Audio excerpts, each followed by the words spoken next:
Hello beautiful souls and welcome to my channel Roseology. So today's video is inspired by the full moon happening in the sign of Scorpio May 7th, 2020, but you can do a quick Google search to pinpoint exactly when that full moon will be occurring wherever it is that you live in the world. But thank you all so very much for tuning in and being here today. I pray that you all are doing well, that you and your families are doing well, staying safe, staying healthy. So first things first that we have to get out of the way before jumping straight into the information in this video is that one, you do not have to be a Scorpio sun, moon, rising, or anything for the information and the messages in this video to apply, as this is a collective reading for everyone, okay? So as well as another thing to mention is the fact that you can use the information in this video all year long, whether you are seeing this like a month after the full moon in Scorpio, a year after the full moon in Scorpio, it doesn't matter. As I am explaining the energies of the different signs, houses, and planets, celestial bodies, luminaries, that information stays the same. The only thing that's going to change up is how these energies are interacting and mixing with each other, basically.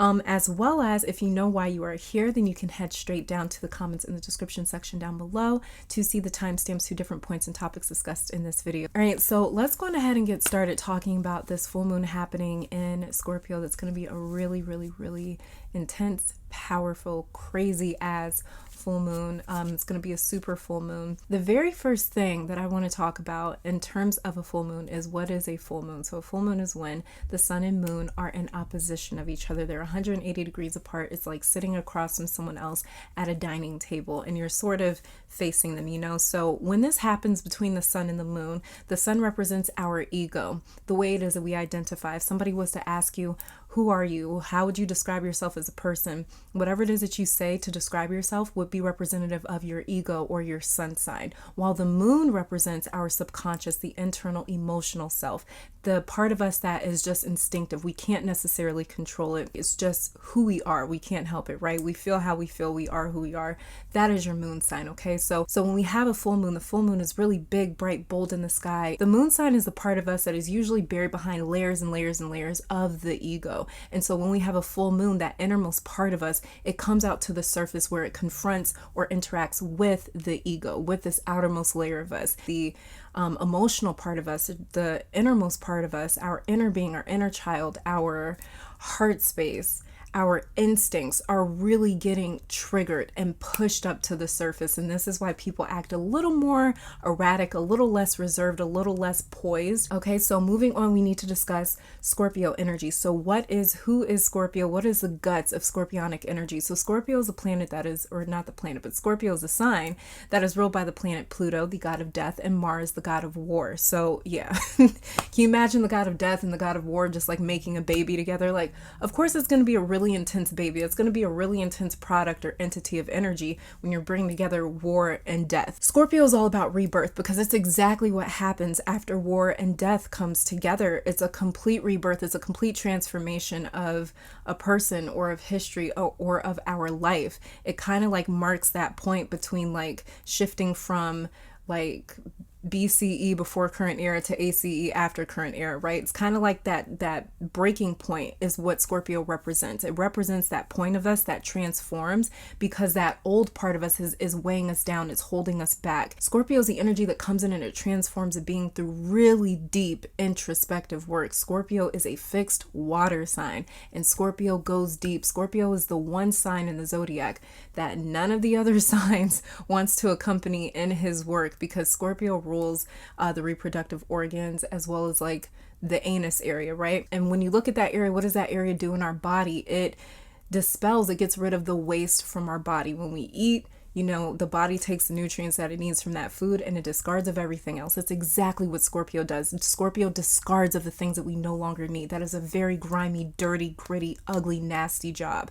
When you are getting rid of all of the things that hold you back or make you feel ashamed, make you feel dark, make you feel depressed, make you feel negative. So Scorpio deals with the cleanup. And after the cleanup comes the rebirth, the transformation. This is a really dirty job that Scorpio has. And if it wasn't for Scorpio, we would be carrying around some really dark, dense, heavy crazy shit if it wasn't for Scorpio. So we should really be thanking Scorpio, even though it's such an intense energy. And I remember last full moon in Scorpio, it was so intense because I'm a Taurus. And so, you know, Taurus and Scorpio, these are opposing signs. Every sign in the zodiac has an opposing sign because there's 12 signs in the zodiac. So Taurus's opposing sign is Scorpio. Scorpio's opposing sign is Taurus. Just like if you were a Capricorn, your opposing sign would be Cancer. If you're an Aquarius, your opposing sign would be Leo. If you are a Pisces, your opposing sign would be Virgo. Okay, so you just keep going down the line. Every sign has its opposing sign. Now, when you think of opposing signs, I want you guys to actually start thinking of opposing signs as more similar than different. Yes, they are very different. They have these strange little tweaks and modifications in their behaviors and traits and things like that, but the fundamentals, the core of these signs, they cannot deny that they are attached at a certain core, at a certain level, at a fundamental level. And just because something is on the opposite end of something else doesn't make it separated from that thing. They're still attached. So opposing signs, they actually have a lot of similarities and commonalities. Even though I'm a Taurus and I'm the opposing sign of Scorpio, I really understand Scorpio. Like, I felt this full moon in Scorpio last year heavy. Let's get into why exactly this full moon in Scorpio is going to be intense. It's not just because it's a super moon, a super full moon, but it's because, like I said, Scorpio deals with the waste, discarding of the waste and the things in our life that we no longer need. And what is this? And what does this mean?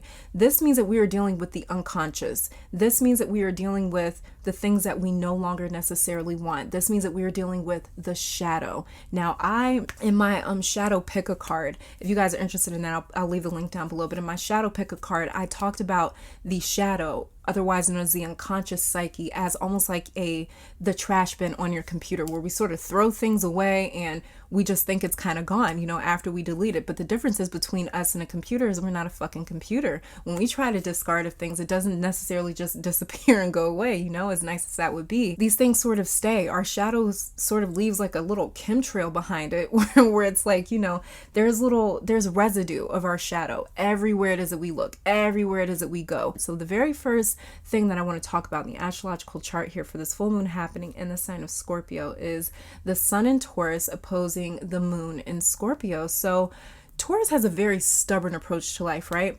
And the thing is with Taurus is Taurus's stubbornness is its weakness and its strength all at the same time.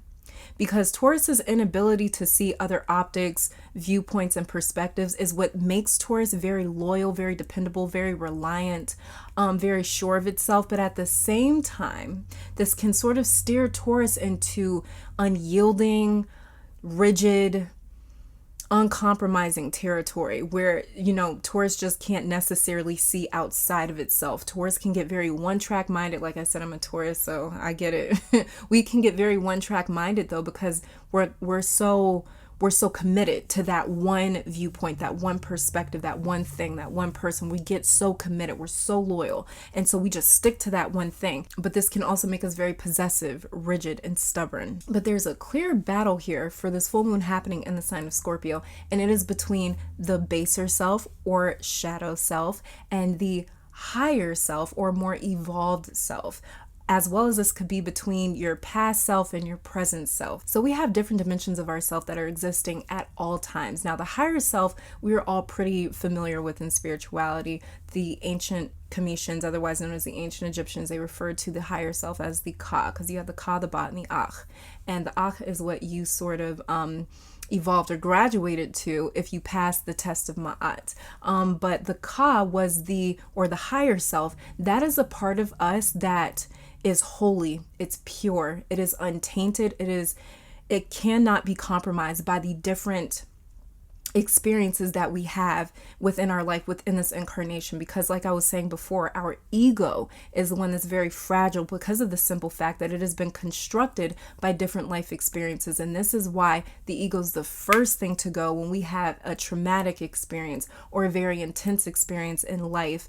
This is why the ego is one of the first things to get destroyed or to be compromised or to feel threatened. So it is constantly being remolded and reshaped into something else as we have different life experiences when it comes to the ego. Now, when it comes to the higher self, this is the part of us that has never been tainted. It has never been touched. This is the truest version of ourself, the most evolved version of ourself, because it is the truest, most consistent form of us. And the higher up in dimensions we climb, the less attached we become to the ego, because the higher self, the higher up in dimensions we climb, the more we start to see the ego as a mask, an avatar, an outfit that is going to be stripped away from us the moment that our physical body passes on and we enter into the next phase of life, or the afterlife. Essentially, what's going to be happening for this full moon in Scorpio is we are going to be encountering the lower or shadow version of ourselves versus the higher dimensional or more evolved present form of ourselves. And so this may manifest in your own personal life as an opportunity to do differently than what you would have done in the past.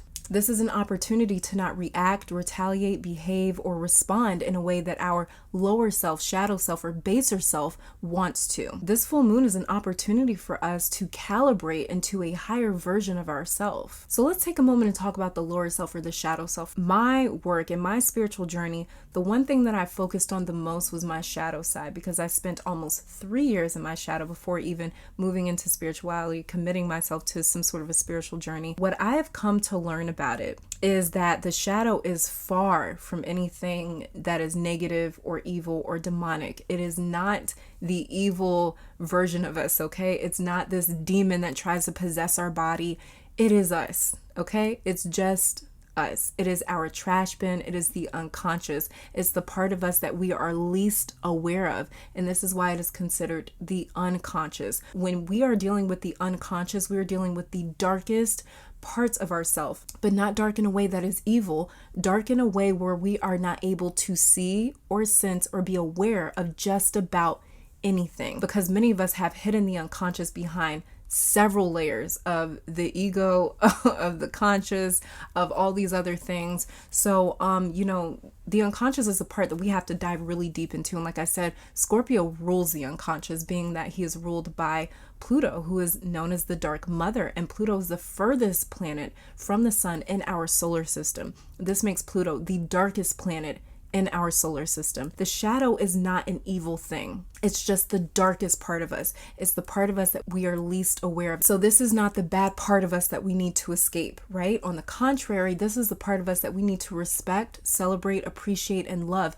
just as much as we do the higher self. Now, the thing that we need to understand the difference between the higher self and the lower self is that the higher self doesn't necessarily feel emotion the same way that the rest of the being does, the rest of the dimensions do. And this is because our higher self's sole responsibility, sole job, sole duty is evolution. Because the higher self realizes that the lower self doesn't have enough awareness to reject the things that are not good for it, that are counterproductive or counteractive to our evolutionary process. The lower self will receive anything that feels good, stimulating, or satisfying. It doesn't necessarily care about consequences. It doesn't look down the road. It only looks at, hey, this would feel good right here, right now. Let me just worry about the right here, right now. The higher self can see eons down the road, because the higher self, like I was saying, this is you. This is who you were created as. So this is the same you that you have been for the last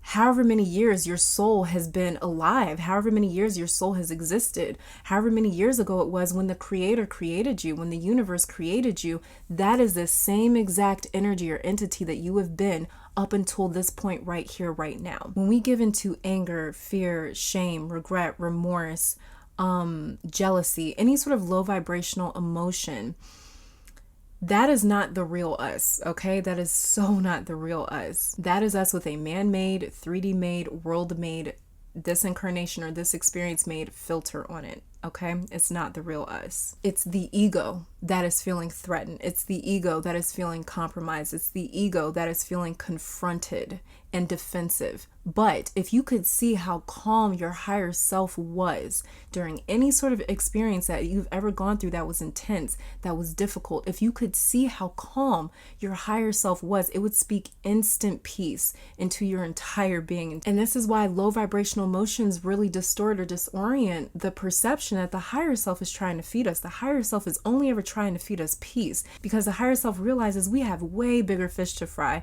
than just whatever it is that's going on on in this current incarnation. You are so much bigger. So for you to think that this current incarnation is speaking to you and telling you that you don't know anything, that you can't amount to anything, that you're never going to be anything, do you even fucking realize who you are? You've forgotten, and that's okay, because we forget, and we are on a journey of remembering in this life. We are on a journey to remembering who it is that we are and the true soul that we were created to be by this creator. The creator created us with everything it is that our soul needs in order to evolve, in order to survive. Survival is evolution. Evolution is survival. So the creator gave us everything it was that we needed to survive. And anything it is that we need, anything it is that we need to sort of learn, that's when the creator says, okay, or the universe says, okay, let's go ahead and simulate them into that incarnation over there, because there's something that they need to learn. And because these incarnations, they push us to evolve. They push us to learn. They push us to our potential. Even the lower versions of us have information that we truly need to incorporate into our life. Like I was saying, that trash bin over there, there are things in that trash bin that we need. There's things that we need to go dig into the trash and look at it. We need to look in there because there's some really valuable pieces of information. There's solutions, there's answers, there's clarity in that trash can. And that's the part of us that we need to explore, but no one ever wants to. We always want to just focus on the higher self. That's a more evolved version of me. That's who I really am. No, you are all of you. You know, you can't just say, that would be like looking back at yourself when you were 2 years old and saying, that part of me was so naive, was so stupid, was so dumb, I couldn't even talk yet. You know, like, you wouldn't say that about yourself. That was just you at a different part of your process. That's exactly how we need to see the shadow self or the lower self. We need to see it as just a lesser evolved version of ourselves. It's not a bad thing, because that's exactly how the higher self sees the lower self. It doesn't look down at the lower self in pity or in shame or in like disgust. It looks at it and it just says, you know, you're just a different level of me. You're a different version of me, but you are still me. To shy away in shame, disgust, or distaste of the lower self, it really creates a heavy, heavy block, because you are telling your being that there's a part of me that I do not accept. Can you imagine the type of internal war that creates when you tell your entire being, there's a part of me that I want nothing to do with? Lose my number. It can't, you know what I mean? It can't do that. And so when we try to reject a part of ourselves, what ends up happening? It ends up lashing out, or it ends up trying to separate. And now we are dealing with a fractured being. Now we're dealing with ourselves as fractured. We're no longer whole. So a being that is fractured, a being that is not whole because we're trying to reject a part of ourselves, can you have wholesome, meaningful, deep relationships? Probably not. Are you going to be able to locate your life's purpose, your soul's purpose, if you're trying to reject a part of yourself? More than likely not. Are you going to be able to manifest in abundance and peace and prosperity and the life it is that you want to live? More than likely not. And even if you do manifest it, your probability, your possibility of ruining it is running very high, because you are trying to reject a part of the self. And so there's things that we look at in the world and we see the shadow. We see the part that we're trying to run away from. We see the part that we're trying to bury even deeper and bury even deeper and bury even deeper. And every time we come across the part of us that we're trying to reject, what happens? Okay, I got to dig you even deeper, because you keep popping out somehow. And every time it pops out, pops up in our relationships, it pops up in our jobs, it pops up in our health, pops up in our career, pops up in our life, pops up somewhere. It's going to keep popping up because it's trying to get you to notice it. We transform, find our own power and authority and control. We heal, we find acceptance, and we evolve through our pains and our fears and the things that we've thrown away in that trash bin over there. So don't run. Why would we ever run? We need to stop running, because those things that are chasing us, they're chasing us to heal us, to transform us, to give us power, to give us control. And we have to be able to realize that the higher self isn't trying to run away from the lower self, because it realizes, hey, there's information that you have. The higher self is disconnected in a sense from the lower self's experience, because like I said, the higher self is only concerned with evolution. And so because of that, the higher self doesn't necessarily have desires. It doesn't necessarily have wants. That's the lower self's job. The lower self is the one that alerts us to, hey, that piece of cake looks really good, or that person looks really good, or whatever the case. The lower self is what keeps us tapped into desire, emotion, things like that. The ego, it keeps us tapped into this present incarnation and this present reality, something that the higher self can't necessarily get us tapped into. The higher self is tapped into a much bigger agenda and a much bigger project, but it doesn't make this current incarnation or this current project any less relevant. And there's a saying that goes, until you make the subconscious conscious, it will control your life and you will call it fate. And the great Carl Jung said that, you guys, the great Carl Jung.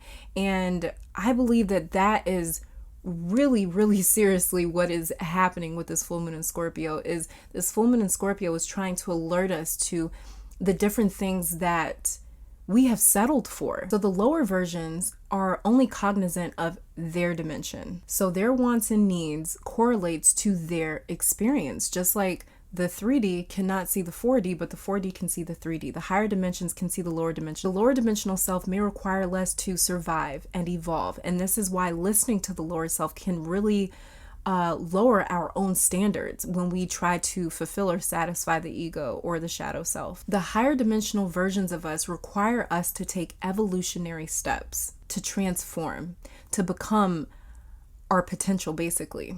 And when we plug into alignment, like when we're meditating or something, we align with all the versions of ourselves that are existing on the spiritual realm. In my theory, this is just a theory now, but my theory is that the highest version of ourselves tries to orchestrate the movement of all of the lower versions of it.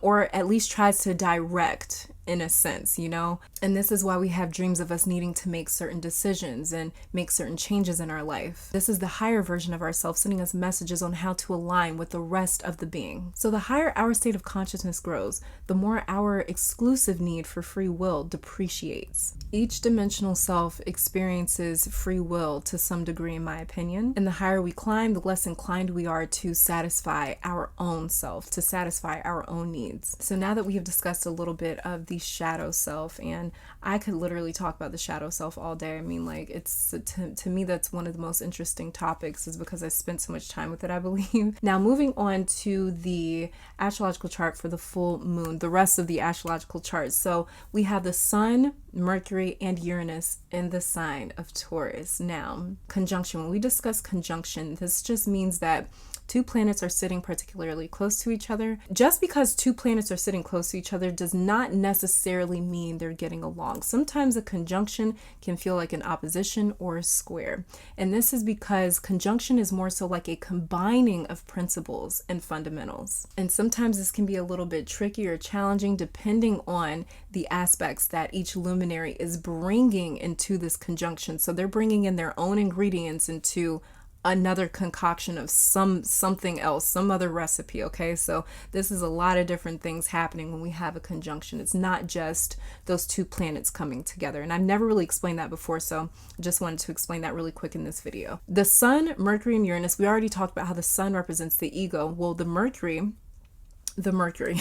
planet Mercury represents the mind, our intellect, the way that we communicate, how we perceive things, how we see things. Okay, so Mercury rules the mind, and Uranus rules the rebel, authentic, undomesticated, untamed part of ourselves. This is the part of us that is the individual. I call Uranus the individual. Now, people say that Uranus is a planet of disruptions because he is an individual. He dances to the beat of his own drum, and he does not fall in line with anyone or anything. So we have the ego represented by the Sun, the mind represented by Mercury, and the rebel, individual, free-thinking part of us represented by Uranus, all aligning to oppose the intuitive moon in the sign of Scorpio. So this can manifest in our own personal life as the mind, us mentally justifying the stubborn, kind of wanting to be impulsive ego part of us. And this can come across as us clinging to our own viewpoints and perspectives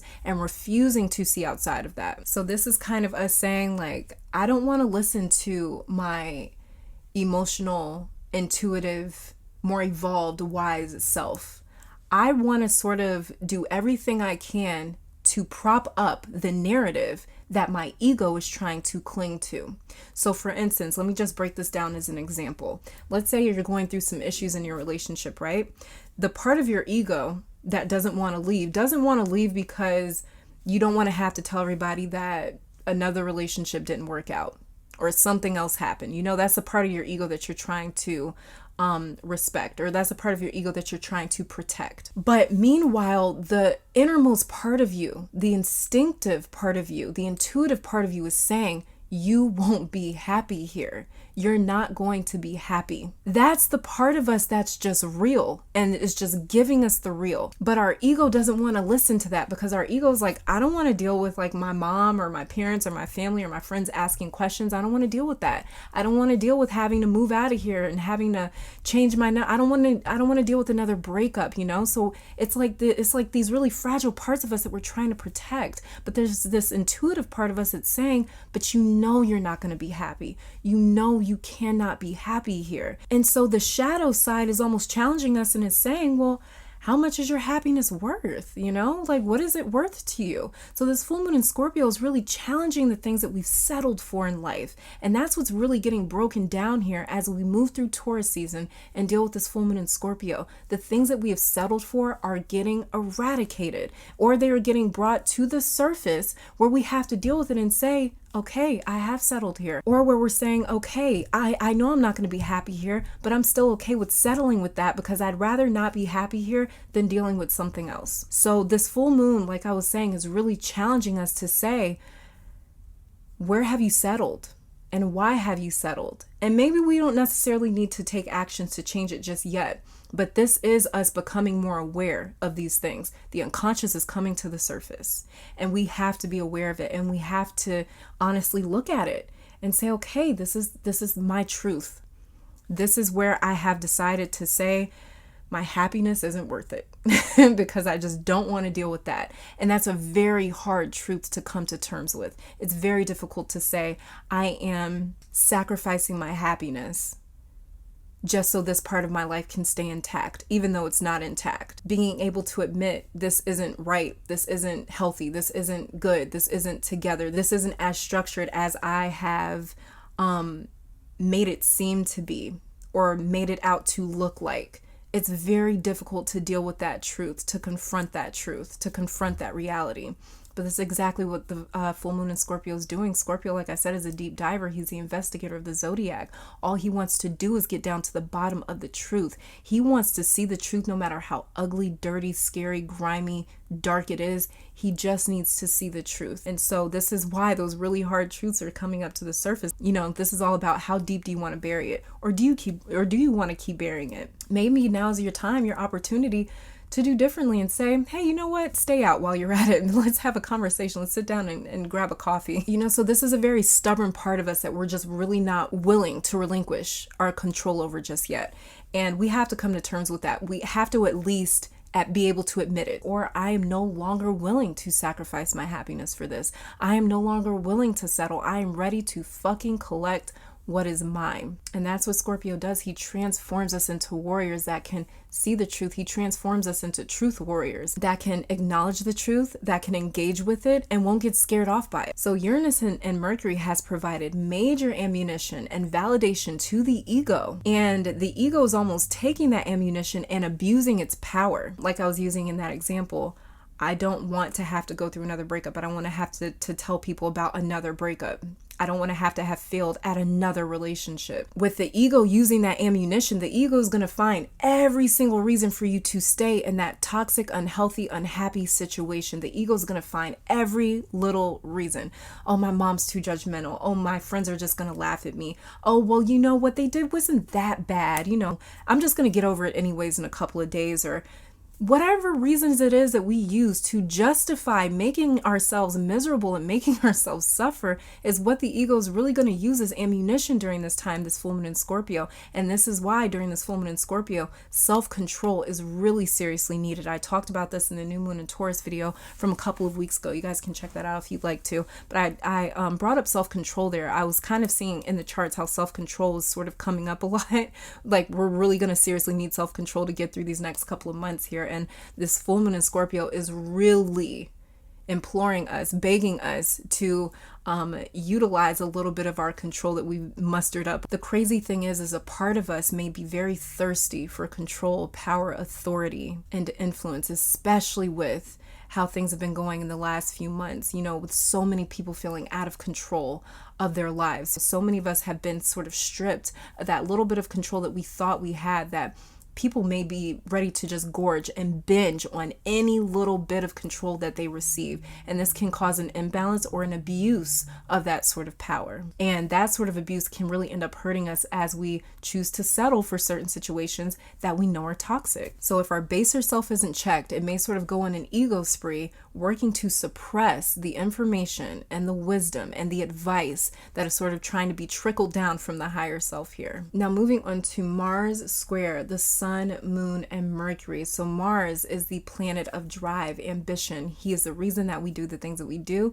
He's the reason that we get out of bed in the morning and go to work to support ourselves and support our family, support our loved ones. And that's why he's considered the god of war. I'm going to war for a reason because I believe in something so hard. We have Mars squaring the Sun, Moon, and Mercury. Now, this is really going to represent the standoff between what we know we should do versus what we want to do. And surprisingly, Mars, the god of war, is the more mature, evolved one as he is moving through the sign of Aquarius, and he's learning not to necessarily fight. He's learning that I don't have to fight to get everything that I want. Actually, I can be a little bit more diplomatic, a little bit more tactful in getting the things that I want. But like I was saying, this is the standoff between what we want to do versus what we know we should do. So this is all about us, like I was saying, choosing to do something different, to react, to respond, to retaliate, to behave differently than what we would have done in the past, than what our shadow self or our lower self, what our baser self would like for us to do, because our baser self is like instant gratification. I win that argument. I win that whatever.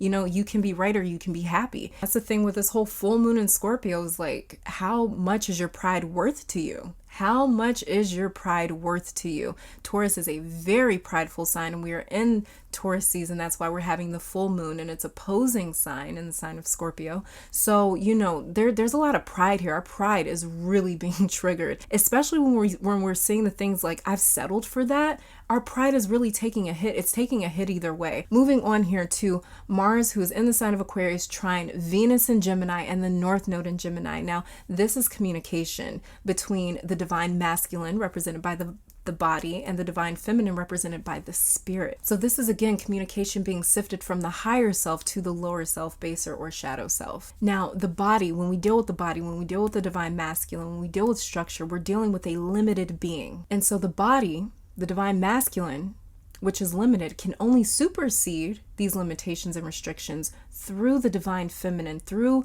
the mind, through the spirit. Now, Mars, Venus, and the North Node being in air signs is not a coincidence at all. Air signs are more intellectually, mentally, and verbally evolved, and they seek liberation and freedom through knowledge and mastering the art of perception when we deal with any of the air signs, Libra, Gemini, or Aquarius. So this is the higher, liberated self being freed from the very strict limitations of the ego's wants, needs, and desires. Now, moving on to Jupiter, Saturn, and Pluto conjunction, I talked about in the last video titled You Are the Future. I talked about these three luminaries being the unholy trinity, basically, because there's so many massive epiphanies coming from this conjunction here. Now, even more so, we're definitely going to be feeling this conjunction from the big three, because Pluto is now retrograde during this full moon in Scorpio. So Pluto going retrograde is all about centralizing, degenerating, relinquishing, and surrendering. In other words, we are just simply being humbled, and not in a way that is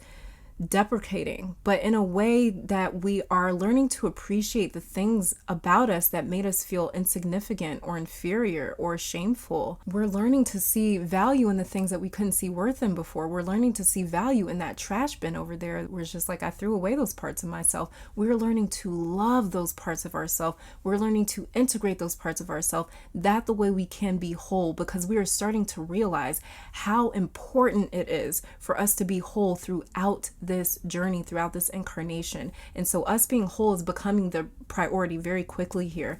And the only way for that to happen is for us to start loving the parts of us that we were taught to hate. Now, moving on to Neptune transiting through the sign of Pisces. So Neptune is moving into the higher degrees of Pisces. And like I said last video, how the Saturn, Pluto, Jupiter conjunction is all about massive epiphanies. Well, these massive epiphanies are becoming even more clear as Neptune is sort of moving out of Pisces, or moving into the higher degrees of Pisces, because Neptune is the planet of the superconscious. Neptune takes you to some other worldly places, okay? And this is why she has such an intoxicating effect, a very debilitating effect. It's almost like being inebriated in a sense, where it's just like, I drink too much. She's almost like static. And as she is moving through the later signs, or the later degrees of Pisces, she is starting to clear up just a little bit, where we're starting to see a little bit better behind that static. And either it's the static that's clearing up, or it's either our eyes that are starting to adjust to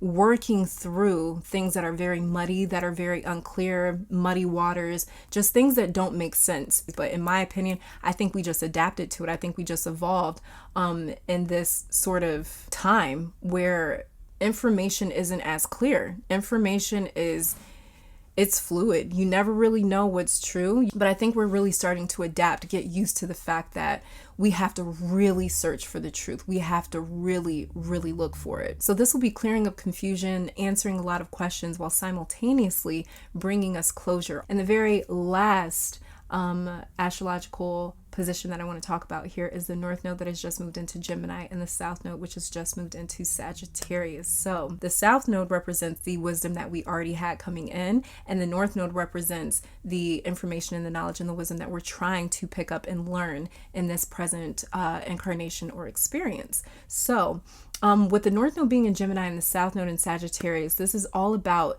taking what we feel and converting it to what we know. So many of you may begin diving headfirst into a craft or a certain skill set, and not because of the things that you can get out of it, like money, notoriety, but just because it simply unlocks different parts of yourself, and it brings in a lot of clarity into your life. It brings in a lot of purpose as well. So with the South Node being in Sagittarius, Sagittarius is the one sign in the zodiac wheel. Sagittarius is pointing, he's the archer that is aiming towards the center of our galaxy, where our galaxy first originated, where our galaxy first began. So the South Node, we're sort of aiming right now at our origin, where we came from. So right now, a lot of us are stepping into our life's purpose. A lot of us, very many of us, have upgraded, elevated, transcended into this higher version of ourselves. And we're sort of saying, I'm kind of leaving behind where it is that I've come from, because I've developed so much, but I'm taking it along with me, and I'm converting these things into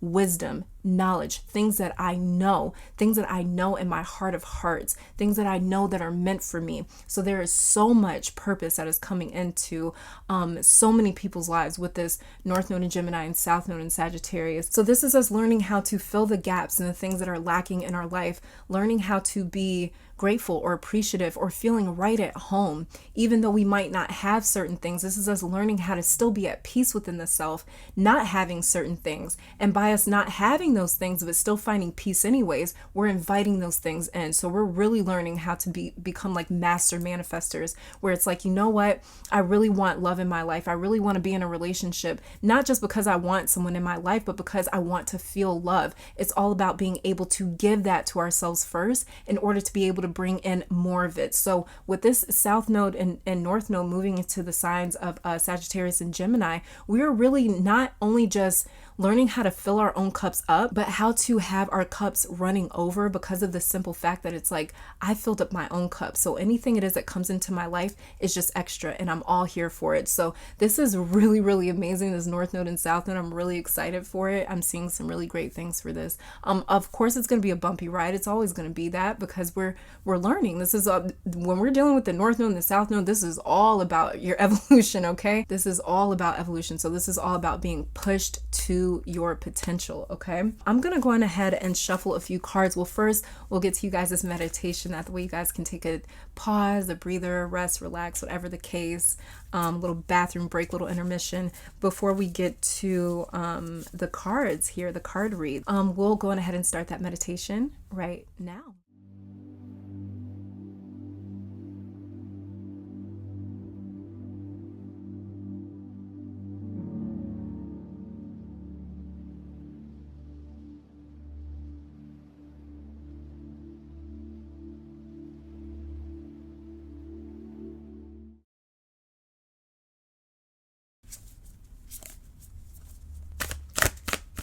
All right, guys. All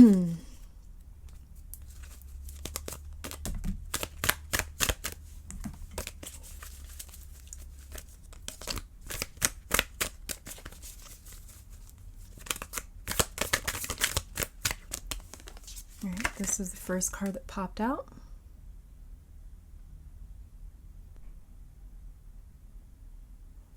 I don't know what it is. I'm just going to put it down.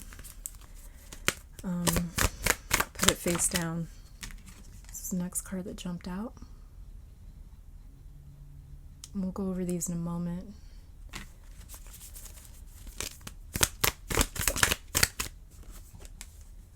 And this is the third card that jumped out.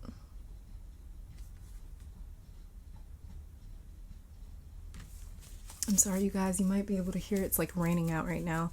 I love the rain. Oh my God. I collect rainwater from storms. Does anyone else do that? Is it just me? I collect rainwater from storms and I use it on my altar, pour libations, stuff like that for my ancestors and things like that. This is the next card. And I'm so blessed to have, like, I've noticed that like every new and full moon, it rains. It rains where I live at. So I'm really blessed to have that happening because I love collecting water, especially during the new and full moons. Rainwater, natural water. All right, I think that's all I'm going to do. Let me see if there's just one more. Feels like it, yep. Okay, and then this is the final card that I have here. All right, card underneath the deck. Okay, so let's go ahead and start talking about these. So the very first card that we have here, Knight of Wands in reverse. Feeling lost, feeling without direction, feeling without purpose, feeling a little bit separated from your purpose, feeling as though, what am I doing here? That's the question that I'm hearing. Ooh. Ooh, okay. That's intense. Yeah. For some of you, it's like a what am I doing here? What am I doing in this relationship, with this job, in this situation? What am I doing? Why am I doing this? Why am I doing this to myself? Why am I here? Why can't I stop? Why can't I? Oh my God, this is like hitting me. This here just, it feels like, why am I here? And like I was saying, for some of you, it's like, why am I in this relationship? Why am I in this job? Why am I dealing with this situation?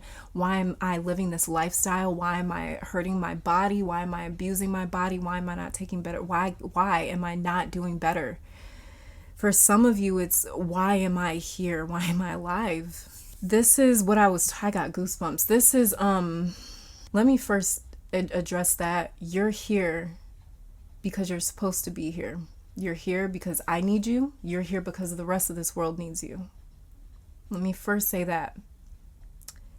And honestly, I can sit here and talk to you till my face turns blue and try to convince you that you are here for a reason, but you have to believe that. You got to connect with that. And I know what that's like. If you've been feeling that, I know exactly what that's like. Just feeling lost in general. That's a hard feeling for any sort of living being to grasp to grasp the fact that I feel like I'm just here. What is my purpose? Every living being needs a purpose. Without a purpose, we feel nihilistic. We feel like this is a waste of time. Will any of us go to the gym and exercise and work out if it didn't convert into a better body, if it didn't mean a good looking body? No, we wouldn't. There would be no point to it. So can you imagine that with the light, with your life, you know, like that's just, it's heavy. And I know what that's like. I know what that's like. So I just wanted to address that first, but this is very many of us feeling just like, I don't know why I'm here. I just want this to make sense. Of course I want to charge ahead. I want to charge ahead into this war. I want to move forward. I want to go. I'm ready to go. I'm ready to conquer life. I'm ready for these things. I've been waiting. But it seems like nothing's happening, or it seems like it seems like I've lost that. It seems like I've lost that drive. And for very many of us, we lose the drive because we are settling for things that are not in alignment with us. We are settling for things that cannot help evolve us or push us to our potential. That's why we're feeling like dead weight. That's why we're feeling without purpose, because we are attached to things that aren't meant for us, that have no purpose for us. You know, so that's one thing I really want you guys to look at. If you're feeling that way, are you attached to anything or anybody around you, dealing with anything or anybody around you that seems to be a little out of touch with where you're trying to go in your life? Because if that's the case, then this Knight of Wands in reverse makes full sense. The next card that we have here, Six of Pentacles in reverse. So yeah, Six of Pentacles in reverse. I'll put a picture up of the Six of Pentacles here on the screen. But the Six of Pentacles is somebody sort of rationing out whatever it is that they have, because they have an abundance of it. Their cup is running over. And so they are able to give to other people in need. They're able to give to other people that are lacking what they have an abundance of. And so this is all about having a resource. I have so much of this resource that I'm able to give some away. It's in reverse. This is saying I don't have anything to give. I don't even know what I'm doing here. So this is, oh man, Jesus. So both of these cards are telling me here that I don't have anything to give because I'm lacking. I'm lacking in my own resource. My cup is not running over. My cup isn't even full. It's not even halfway full because I'm settling. And anytime we settle, we lose a bit of ourselves. Settling always comes with a price. And that's the thing, is sometimes we think that settling doesn't come with a price because it's like, well, I'm allowing this, you know, I am permitting this, but there is a sacrifice. There's a price. There's something that you have to offer up in order to settle. You're offering up whatever it is that you could have by settling. Whatever it is that you could have requires you to push to your potential. But if that seems like a little too much of a heavy ask at the moment, then sometimes we might end up settling. But settling also costs us. So what has this costed you? Because some of us are feeling so depleted because we are just feeling without purpose. We're feeling like we're doing things that just don't make sense.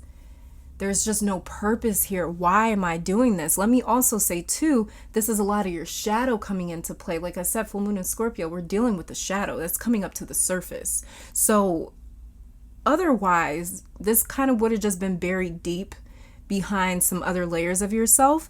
But because of this full moon in Scorpio, it's all coming up to the surface, where it's just like, I'm realizing how depleted I am. I'm realizing that I might be just a shell of who I was at one point in time. Some of you are feeling like your fire's been snuffed out. Like you just don't have anything left. You don't have anything left to give. It's especially not to other people. You don't have anything left to give to even yourself. And you're still trying to give to other people. You're still trying to involve yourself in relationships. You're still trying to be social. You're still trying to work. You're still trying to reach for your goals and your dreams. Like I said, we have to be whole.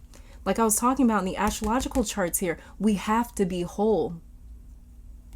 If we're not whole, we cannot go into any sort of relationship or a dynamic with another individual or entity or anything else. Because that cup isn't going to be filled up. You have to bring 100%. They have to bring 100%. In order for whatever it is that you guys are trying to produce to be whole, both of you have to be whole coming into this. So this is showing me a fractured person. And mostly it's fractured because they're just feeling like they've settled. The next card, the Star. Look at that. This is the next card. The Star is saying that. And the Star, it's funny because I'm going to put up a picture of that card too. She's actually kneeling down. She's naked. And she comes directly after the Tower card. Now in the Tower card, I'll put up a picture of that card as well. In the Tower card, there's a crown at the top of that tower. And it's the first thing to come down when that tower gets hit by a lightning bolt, right? And in that card, the crown is the first thing to go because it's our pride, it's our ego that's the first thing to go. That's the first thing to get disrupted. That's the first thing to get destroyed. And the Star comes directly after that Tower moment. And she is naked to show that she has been stripped of that ego. She's been stripped of it. It's so funny that the Star card came up because she's all about being stripped of the ego. I've been stripped of this manufactured, fragile ass ego that was built up by all these different life experiences. She realizes this is her one moment where she has tapped into all the different dimensions of herself, from the highest self to the lowest self. And she realizes, I have to rebuild because my job, my duty, my purpose for being here on this earth is so much bigger than whatever it is I've lost in the past. Whatever I lost in that Tower moment, my purpose for being here, my life, my value is so much more than that damn tower, than that fragile ass ego. That ego is not me. It's not you. You are not your ego. Your ego is a poor impersonation of everything it is that the Creator made you to be. What the Star card is trying to do in that card is she is pouring 2 jugs of water. One is separating into 5 streams and is going into this bigger puddle of water. And so those 5 streams represent her 5 senses. And that stream that's pouring into the bigger puddle is representative of her consciousness. And so this is her saying, I'm replenishing myself.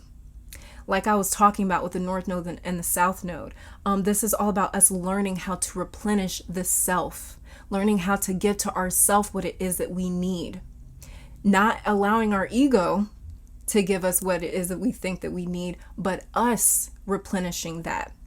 Not external outside sources. We have to learn how to replenish that in order for us to be whole. And she realizes that she needs to be whole throughout the rest of her journey, throughout the rest of her life. And that's what she is fashioning. She's fashioning herself to be more whole, more together. And the next card that we have here is the Wheel of Fortune. Exactly. Once you come into this, once you sort of strip away the fractured part of you, once you strip that away and say, I want to be whole, I'm bringing all parts and all facets of myself together, Wheel of Fortune, things are going to start moving. And the Wheel of Fortune isn't necessarily about good luck. It's all about moving things along, progressing. What is progression? It's evolution. So whatever it is that you feel, if you feel that you've lost your purpose, you feel you have lost your purpose or you have lost your way, you are in this mode of feeling lost just so you can be pushed to your potential, so you can be pushed into your star moment, so you can realize that whatever made you lose your sense of purpose or direction, you are bigger than that. You're bigger than that. Nothing can make you lose that. And that's why you're feeling lost, to realize that you're not lost. The universe wants you to feel that feeling of being lost so that the way you can redirect yourself on your own. That the way you can redirect your course on your own. Once you learn how to do something on your own, do you ever need somebody else to do it? Once you learn how to change a tire, do you need to take your car in to have a tire changed or to have the oil changed? No, you learned how to do it. Once you learn how to redirect your own course, how to find your way out of the unconsciousness back towards the light, you're never going to need anyone else to direct you ever again. You're going to know how to listen to yourself because you're like, you know what? I did that. I found my way back. That's what's happening right now. You are your own luck. You are your own fortune. You just have to realize that. The final card that we have here is the Lovers in reverse. And the Lovers in reverse, when we deal with the Lovers, The Lovers card used to be called choice because the Lovers represents a man and a woman, right? I'll put up a picture of that as well. And the man and the woman represents the masculine and feminine energies, and how these energies are polar opposites. They contrast each other. That is to show that they are polar opposites. They are opposing forces. They are two opposite ends of one spectrum, like how I was talking about with opposing signs. These are connected in some way, shape, or form. They're not separate entities of each other. They're actually the same entity, just expressed in completely different forms. So that's what we're dealing with when we deal with the Lovers. And here, what I'm seeing with this Lovers card is this is your higher self versus your shadow self.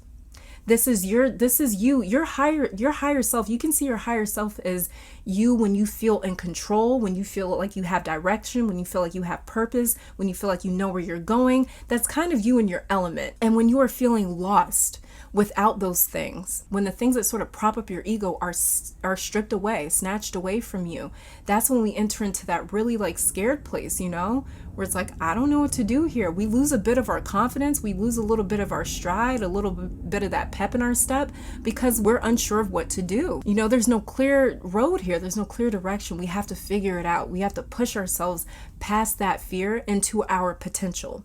And fear is an opportunity for potential. Lower vibrational emotions are not something that we need to run away from. They're something we need to power through to reach our potential. The Lovers is here to say you definitely have a choice. It's in reverse as well. But it's here to say you definitely have a choice. You have a choice right now to take this moment to push yourself into your potential, to push yourself to a point where, hey, I got the ball rolling on my own. That wheel of fortune is rolling because of me. That's what the universe wants to do. The universe wants to build us into this self-sufficient being that can provide for itself, that can take care of itself, that can evolve on its own. Not to say that the universe is trying to do this so it can leave us alone and separate from us and let us go on our own. No. But would a parent be a good parent if it said, I want to parent you forever, I just want to hold you close and keep you safe? That's not a good parent. You are not giving your child a chance, The best way to give your child a chance is to let them fall down, hit the ground, hurt, cry it out, and realize, hey, I'm just going to bandage it up and keep it moving. That's the best way to really prepare someone for potential, to rise past the things that hurt, the things that make us go ouch, the things that make us want to sort of bandage it up. We have to power through that. That's what the universe is really teaching us to do. So it's not the fact that the universe has abandoned us. It's not the fact that the universe doesn't give a shit about us. It's the fact that the universe is putting us in situations because it cares that much. You have to learn. There's something here. There's something for us to learn that the universe really wants us to pick up on. And the card underneath the deck here is the Queen of Swords in reverse. Yeah, just not feeling clear. We're just not really feeling clear. We're not feeling as confident. We're not feeling as sure as we usually are. And this is because we're dealing with that shadow side. We're dealing with that opposing energy where it's just like, oh, you're trying me. You're trying to try what it is that I know. You're trying to try my confidence. You're trying to try my faith. Exactly. Because it's those tests and those challenges that build you up. This is an exercise. Life is an exercise where we are strength training, we're core training, we're getting stronger, faster, better, smarter, wiser throughout this life. That's what's happening. So if you feel lost, good job. My biggest blessings came from the moments where I felt the worst and I felt the most lost I had ever felt, and I felt abandoned, and I felt thrown away, used and thrown away. My best moments, my strongest moments came from there. And now when things happen in life, even if they might be similar to those past situations, they don't shake me up, not nearly as bad, So it's kind of like I'm still training, I'm still learning. I'm not this evolved guru, you guys. I still have a lot of I still got a lot of learning to do, But for sure, I can definitely look back, and I'm so thankful to the universe for giving me that reserve of strength that I can tap into, because I remember where I've been through, and I'm like, damn, I'm gonna be okay. I got through that shit over there, so I'm good. And it really makes you stronger. It makes you so much stronger. Okay, let me go on ahead and get some oracle cards, you guys. because I kind of want to shuffle a couple of oracle cards just to kind of wrap up this reading. I'm shocked that my battery has not died yet because it wants to, but we're just going to keep moving along. Just do one shadow card here because I feel like the shadow is just running rampant right now, huh? All right, this is the one that fell out.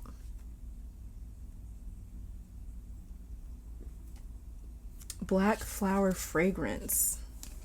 And then we have peaceful among thorns underneath the deck. Yeah, so I'm not sure what black flower fragrance means.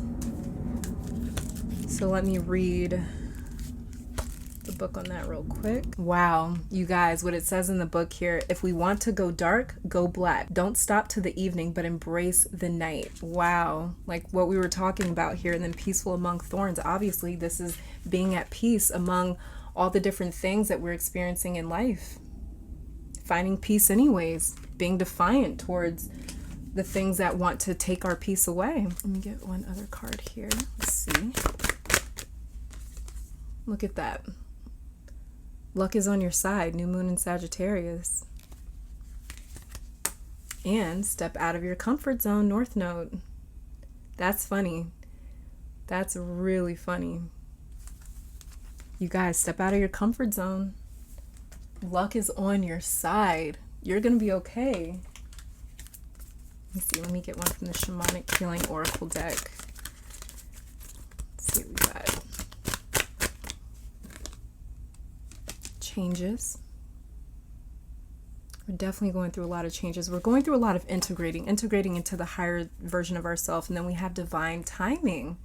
Everything's working on divine timing, you guys. Don't be worried about anything. Whatever it is that you're kind of waiting on to come through, whatever it is you're feeling like you've lost your purpose, you've lost your direction because something is taking too long, don't worry about it. It's divine timing. Luck is on your side, divine timing. Find peace among the thorns because it's all going to work out for sure. I'm sorry, you guys. I'm trying to rush because I don't want my battery to die. So let me see.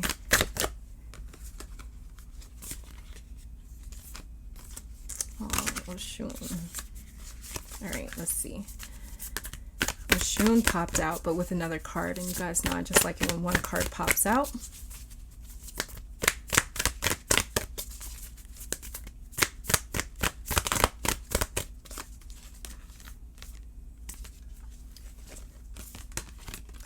We got Hecate, Hecate, the in-between, Morrigan, death and magic.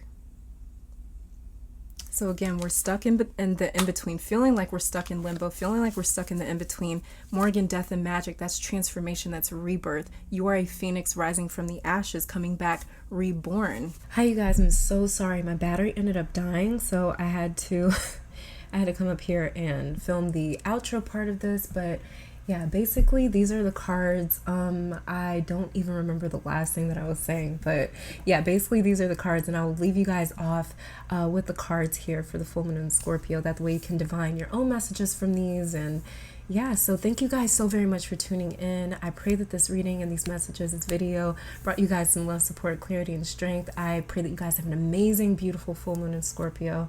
And I want to take this time out to thank your guides, my guides, our higher selves, amazing spirit itself, for this message today.